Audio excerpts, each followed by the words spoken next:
यिर्मयाह भविष्यवक्ता की पुस्तक अध्याय 34। यिर्मयाह भविष्यवक्ता की पुस्तक अध्याय 34। जब बाबुल का राजा नबूकदनेस्सर अपनी सारी सेना समेत और पृथ्वी के जितने राज्य उसके वश में थे, उन सबों के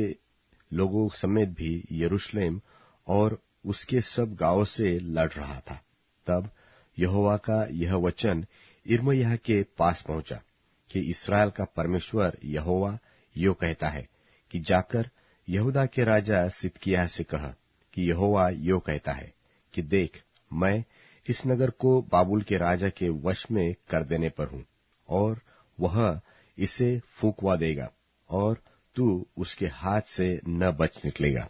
निश्चय पकड़ा जाएगा और उसके वश में कर दिया जाएगा, और तेरी और बाबुल के राजा की 4 आंखें होंगी, और तुम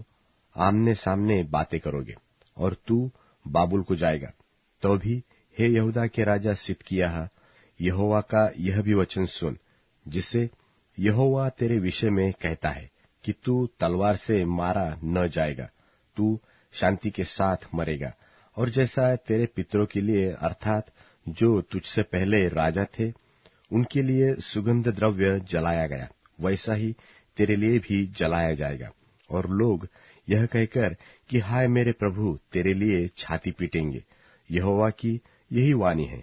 ये सब वचन यिर्मयाह भविष्यवक्ता ने यहूदा के राजा सिदकिय्याह से यरूशलेम में उस समय कहे, जब बाबुल के राजा की सेना यरूशलेम से और यहूदा के जितने नगर बच गए थे उनसे अर्थात लाकीश और अजेका से लड़ रहे थी, क्योंकि यहूदा के जो गढ़वाले नगर थे उनमें से केवल वे ही रह गए थे।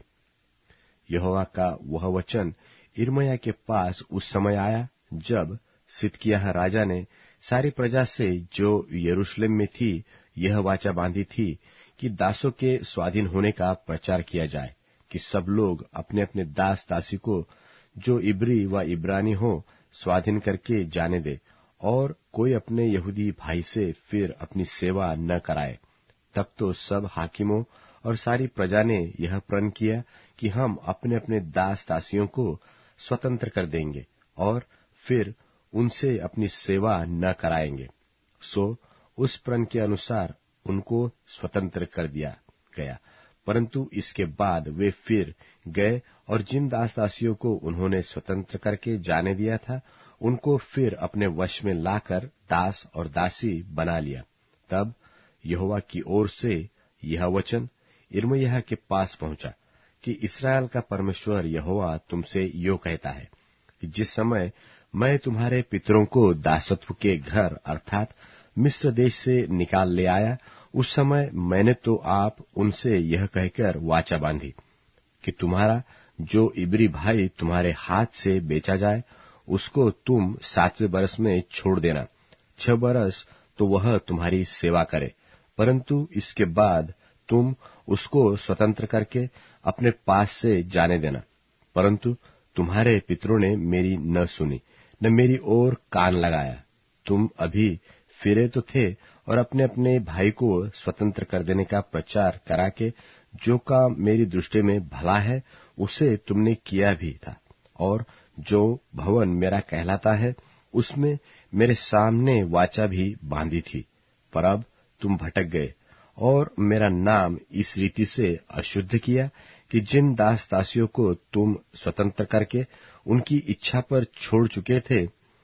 उन्हें तुमने फिर अपने वश में कर लिया है, और वे तुम्हारे दास दासियां फिर बन गए हैं। इस कारण यहोवा यो कहता है कि तुमने जो मेरी आज्ञा के अनुसार अपने अपने भाई के स्वतंत्र होने का प्रचार नहीं किया, सो यहोवा का यह वचन है कि सुनो, मैं तुम्हारे इस प्रकार से स्वतंत्र होने का प्रचार करता तो हूं कि तुम तलवार, मरी और महंगी में पड़ोगे, और मैं ऐसा करूंगा कि तुम पृथ्वी के राज्य राज्य में मारे मारे फिरोगे। और जो लोग मेरी वाचा का उल्लंघन करते हैं और जो प्रण उन्होंने मेरे सामने और बछड़े को 2 भाग करके उसके भागों के बीच होकर किया, परंतु उसे पूरा न किया, अर्थात यहूदा देश और यरूशलेम नगर के हाकिम खोजे, याजक और साधारण लोग जो बछड़े के भागों के बीच होकर गए थे, उनको मैं उनके शत्रुओं अर्थात उनके प्राण के खोजियों के वश में कर दूंगा, और उनकी लोथ आकाश के पक्षियों और मैदान के पशुओं का आहार हो जाएगी। और मैं यहूदा के राजा सिदकिय्याह और उसके हाकिमों को उनके शत्रुओं और उनके प्राण के खोजियों अर्थात बाबुल के राजा की सेना के वश में जो तुम्हारे सामने से चली गई है कर दूंगा। यहोवा का यह वचन है कि देखो, मैं उनको आज्ञा देकर इस नगर के पास लौटा ले आऊंगा, और वे इसे लड़कर ले लेंगे और फूंक देंगे, और यहूदा के नगरों को मैं ऐसा उजाड़ दूंगा कि कोई उनमें न रहेगा।